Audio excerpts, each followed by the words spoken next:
कुछ बनने से पहले कुछ बनना पड़ता है। अब ये बुद्ध एस्पिरेंट के रूप में, यहां आईएएस के रूप में, लेकिन इन दोनों के बीच में यह कड़ी है त्याग की, तपस्या की, साधना की, ध्यान की, प्राणायाम की, और ये 99% लोगों में मिसिंग है और यही असफलता का एक बहुत बड़ा कारण है। मैं जानता हूं आप सब परेशान हैं, आपको दिशा नहीं मिल रही है, कोई जगाने वाला नहीं मिल रहा है। तो नौजवान क्रांति का जो अगला चरण है, उसका जो प्रोग्राम है ब्लूटूथ, उसका यही उद्देश्य है। खुद से कनेक्ट होकर फिर बाहर से कनेक्ट हो जाओ, अपना विकास करो, अपना उत्थान करो।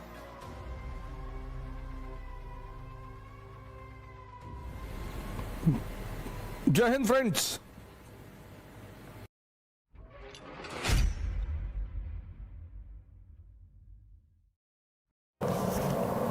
जय हिंद फ्रेंड्स। बहुत सारे लोगों को कई सारे सवाल पूछने थे ब्लूटूथ प्रोग्राम के बारे में। ब्लूटूथ का जो प्रोग्राम है वो नौजवान क्रांति का अगला भाग है ये नौजवान क्रांति का ही हिस्सा, लेकिन ये नौजवान क्रांति का अगला भाग है और उसका उद्देश्य है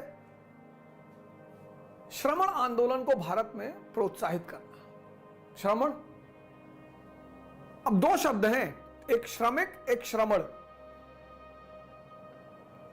श्रमिक मतलब जो बेहोशी में मेहनत कर रहा है, 6 साल से तैयारी कर रहा है, 7 साल से तैयारी कर रहा है, प्री ही नहीं निकला, मेहनत कर रहा है, रिजल्ट नहीं आ रहा है। सन्यासी, कुछ बनने से पहले बुद्ध भगवान है, राम भगवान है, कुछ बनने से पहले कुछ बनना पड़ता है। बुद्ध राजकुमार के रूप में, राम राजकुमार के रूप में।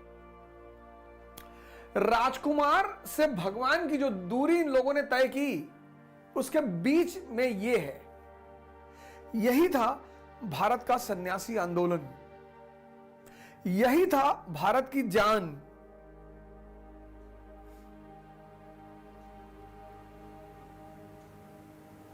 अब ये बुद्ध एस्पिरेंट के रूप में, यहां आईएएस के रूप में, लेकिन इन दोनों के बीच में यह कड़ी है त्याग की, तपस्या की, साधना की, ध्यान की, प्राणायाम की।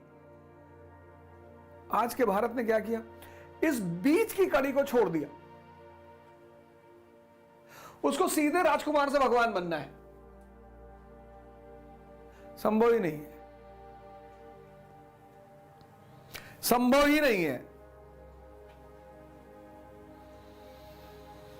और इसी चरण में कोच की जरूरत है, गुरु की जरूरत है। पढ़ाने के लिए नहीं, सिर्फ दिशा देने के लिए। इसी चरण में निराशा पैदा होती है, हताशा पैदा होती है, क्रोध आता है, डिप्रेशन होता है, कोई साथ में नहीं होता, बस एक आदमी होता है, गुरु या कोच।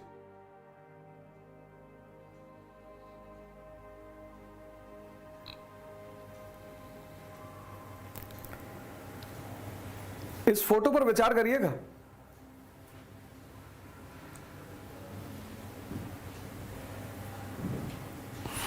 पढ़ने से मुक्ति नहीं मिलती।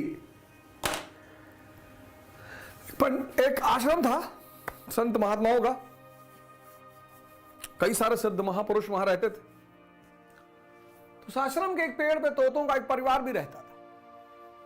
तो उसमें से एक तोता बड़ा क्यूरियस होता था, महात्माओं को देखता रहता था, मंत्र पढ़ते सुनता रहता था। बहुत सारे मंत्र उसने खुद ही याद कर लिए।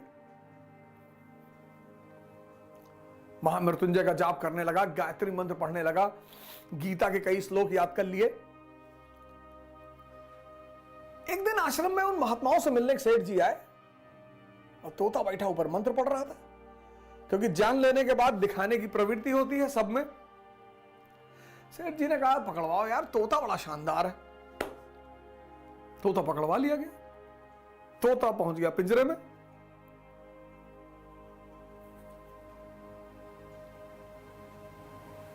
ज्ञान भारी पड़ गया। राज्य के राजा का जन्मदिन था। जगत सेठ ने सोचा कि यार इतना प्यारा तोता मंत्र पढ़ता है, श्लोक पढ़ता है, इससे बढ़िया गिफ्ट क्या। उन्होंने तोता को ले आके दे दिया राजा को। राजा ने तोता को सोने के पिंजरे में रख दिया। ज्ञान अगर सही दिशा में ना हो तो बंधन बन जाए, कारावास, दर्द।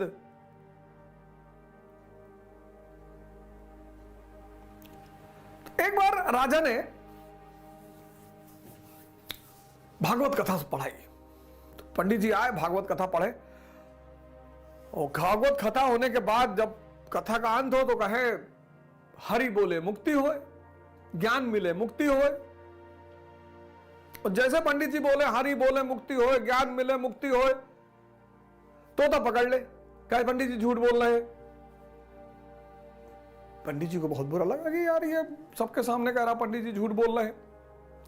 फिर दूसरे दिन पंडित जी आए, फिर उसने कहा पंडित जी झूठ बोल रहे हैं। फिर तीसरे दिन जब कथा खत्म हुई और पंडित जी ने कहा हरि बोले मुक्ति होए, ज्ञान मिले मुक्ति होए, बोले पंडित जी झूठ बोल रहे हैं।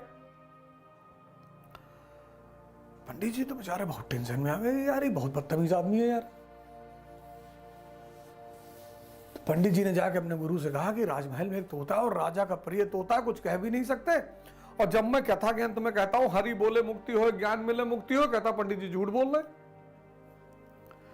गुरु ने कहा ठीक है, ऐसा करो, कल जब तुम कथा करने जाना तो मुझे बताना, मैं भी चलूंगा। गुरु जी भी पहुंचे।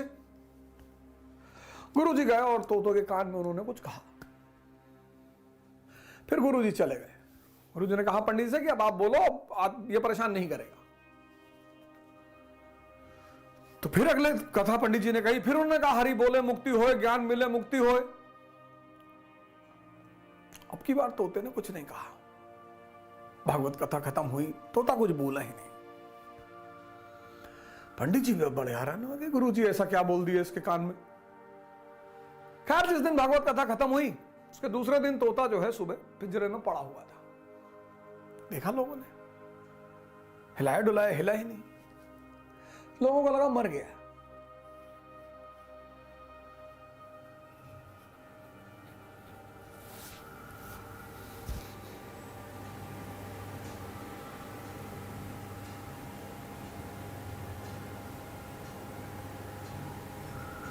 राजा को बुलाया गया, राजा ने भी हिलाया डुलाया। तो राजा ने कहा भैया इसे ले आकर बाहर छोड़ा। जैसे ही बाहर छोड़ा वो ओढ़ के पेड़ पे पहुंच गया।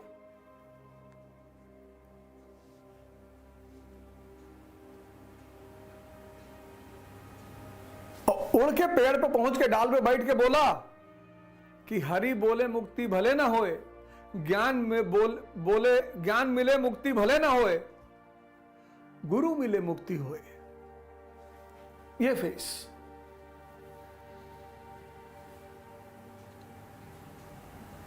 कुछ बनने से पहले कुछ बनना पड़ता है। ये सन्यासी, सन्यासी मतलब घर छोड़कर भागने वाला नहीं। डिसिप्लिन, प्रायोरिटी, गोल।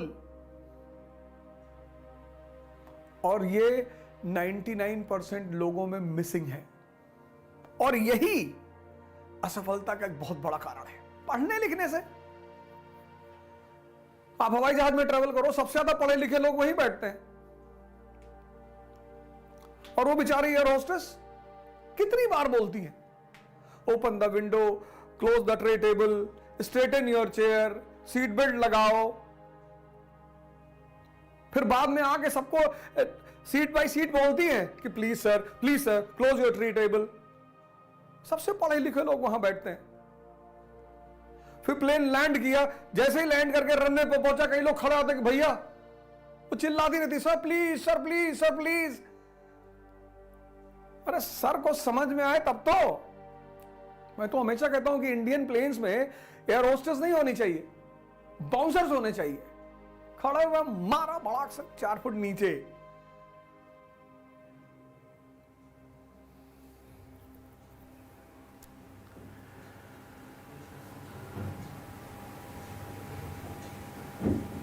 तो इस धारा को फिर से जिंदा करना है। आप इस दौर से गुजर रहे हो, लेकिन आपको डायरेक्शन नहीं मिल रही, अप्रोच नहीं मिल रही। पढ़ा तो सब रहे हैं, हिंदुस्तान तो टीचरों का देश है, एक से एक टीचर है, बड़े बड़े टीचर। यहां टीचरों की तो कमी ही नहीं। लेकिन एक आदमी जो आपको डेली जगाए, उठाए, बताए ऐसा करना ऐसा करना, उसी उद्देश्य से यह शुरू किया गया ब्लूटूथ का प्रोग्राम। 501 रुपए फीस पर महीना। 10 फरवरी से शुरू हो रहा है पहला सेशन।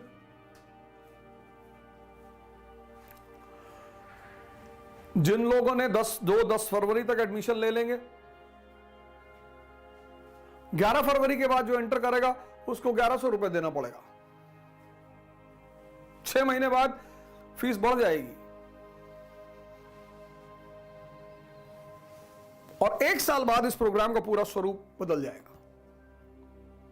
4 दिन क्लास चलेगी हर सप्ताह में। मैंने पिछली बार भी कहा था मैं दिल्ली में नहीं रहूंगा, प्रोग्राम नहीं होगा। अब ऐसा नहीं कि मैं 2 महीने दिल्ली में ही नहीं हूं, तो खैर हर जगह लगभग कैमरा और स्टूडियो की व्यवस्था है। और प्रोग्राम की सबसे खास बात यह है कि प्रोग्राम सुबह 5 बजे से होगा, 5 to 7। 1 घंटा ध्यान योग और 1 घंटा क्लास। पर डे मैं आपको बताऊंगा आज क्या करना है, आज क्या शेड्यूल बनानी है, आज कैसे करना है। मतलब ये पूरे प्रोग्राम का ऑब्जेक्टिव है डायरेक्शन और approach.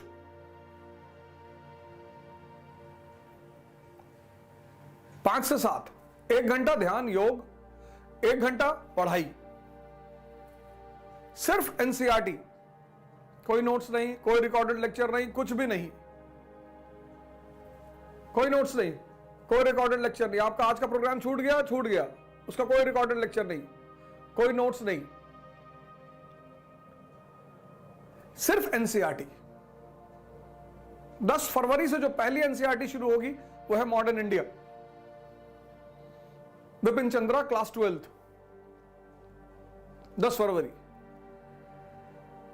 Vipin Chandra class 12th, पहली एनसीईआरटी।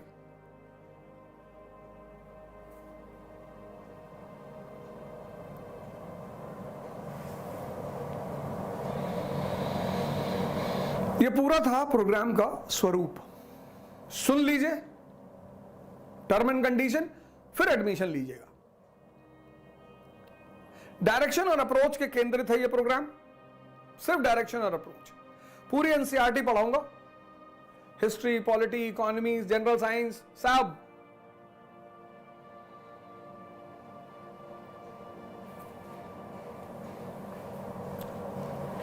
कोई नोट्स नहीं मिलेगा, कोई रिकॉर्डेड लेक्चर नहीं मिलेगा। 5 से 7 प्रोग्राम होगा, सुबह 5 बजे, 5 से 6 योग और ध्यान, 6 से 7 क्लास।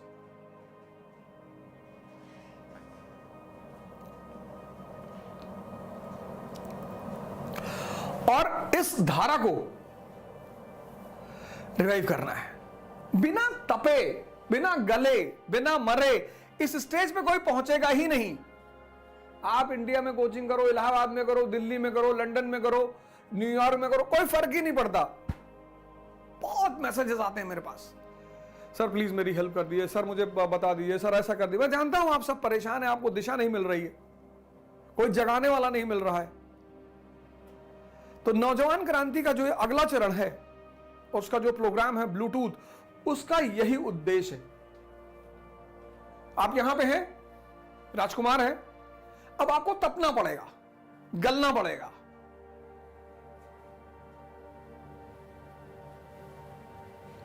और योग और ध्यान का जो प्रोग्राम है वो 7 दिन चलेगा।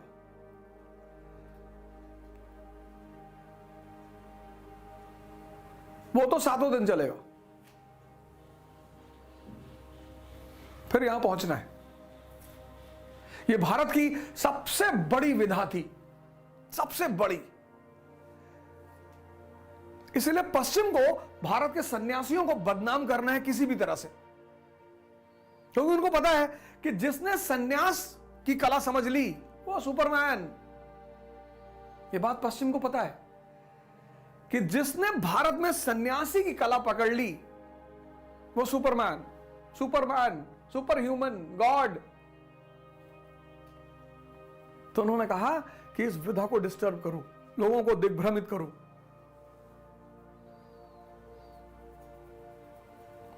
राम को जो समझ गया वो भगवान हो गया, महर्षि वाल्मीकि। इसीलिए तो आजकल रामचरितमानस पे बड़ा बवाल है। पहली बार इतिहास में सबको मौका है रामचरितमानस पढ़ने का, पहली बार। और जो राम को समझ गया वो भगवान। तो जब सब पिछड़े गरीब भगवान हो जाएंगे तो राजनीति किस पे होगी? पहली बार इतिहास में मौका है सब पढ़ने का। रामचरितमानस पढ़ो, पुराण पढ़ो, उपनिषद पढ़ो, कोई बोलने वाला ही नहीं। तो फिर समाज का वो जो शासक तबका उसको लगा कि अरे ये तो सब पढ़ लेंगे, ये तो सब महर्षि वाल्मीकि से, ये सब महर्षि वाल्मीकि जैसे हो जाएंगे, रैदास जैसे हो जाएंगे, संत दादू जैसे हो जाएंगे, तो इनको रामचरितमानस ही ना पढ़ने दो।